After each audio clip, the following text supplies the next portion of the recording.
Donald Trump's top economic advisor, Kevin Hassett, has been asked about the financial cost of the war and whether the Pentagon will need to ask Congress for more money. "Right now, we've got what we need," he tells the BBC's U.S. partner CBS News, adding that the U.S. has spent $12 billion so far. "Energy prices are the big problem right now," he says, "but there will be a boom in oil production if Iran stops being a disruptive terrorist force. We expect that the global economy is going to have a big positive shock as soon as this is over," he adds. On the duration of the war, Hassett says, "We're still being briefed that it would be 6 weeks from the beginning and that we're ahead of schedule." The United States has branded Iranian claims that the U.S. and Israel are behind drone attacks on Gulf states as a lie. Earlier today, Iranian Foreign Minister Abbas Araghchi suggested that the two countries could be responsible for the attacks while blaming Iran.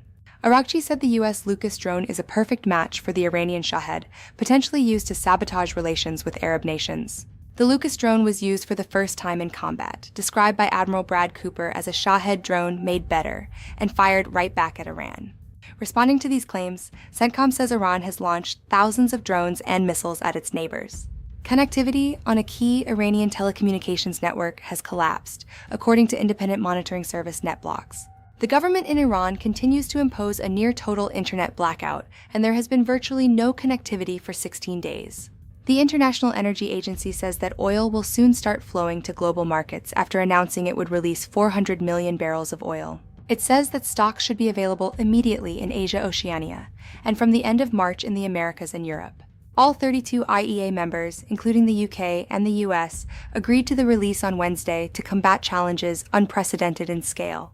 The release is more than double the previous record amount released by members after Russia's invasion of Ukraine in 2022. The price of oil is nearly a quarter higher than when war began in the Middle East 2 weeks ago. What is the situation in the Strait of Hormuz? President Donald Trump has threatened to open it one way or another. He has called on countries including China, France, and the UK to send warships to the vital shipping channel. Around 20% of the world's oil usually passes through the strait, making it one of the world's most vital oil transit choke points. The strait has been all but closed by Iran, putting significant pressure on global supply chains and energy prices. Iran's foreign minister says the route is only closed to enemies, and that Tehran is open to countries who want to talk. A number of ships have been attacked, including the Thai-flagged Mayuri Nari, hit while transiting the strait on Wednesday morning. Araghchi adds that Iran's nuclear facilities are all under rubble, and for the time being, there is no plan to recover them. He claims Iran once offered to dilute enriched material as a concession, but now says nothing is on the table. Iranian Foreign Minister Araghchi says Tehran has never asked for a ceasefire. "We have never asked even for negotiation." This follows comments from Donald Trump that Iran wanted a deal, but he was unwilling to agree because terms are not good enough yet. "This is a war of choice by President Trump and the United States, and we are going to continue our self-defense," Araghchi tells CBS. The Israel Defense Forces say they are expanding strikes to include western and central Iran to degrade the regime's command and control. The IAF completed a wave of strikes targeting the regime's headquarters in Hamadan, including IRGC and Basij bases. Reports from BBC Persian paint a picture of intensifying repression. Security checkpoints are being moved under bridges and into tunnels. Many checkpoints are manned by armed Basij members, with reports of mobile phones being confiscated and checked for subversive media. The internet blackout has impacted hundreds of thousands of small businesses, many run by women from their homes via Instagram. The Lebanese Health Ministry says 850 people have now been killed in Israeli attacks since the start of this conflict on March 2nd. In Israel, several were injured by cluster bombs in Tel Aviv. Footage shows a man staggering away after a blast sprayed debris across a road. Magen David Adom reports a man in his 60s with head wounds in Bnei Brak, and several others with blast injuries and ear trauma. In the Gulf, residents are not surprised Iran is lashing out.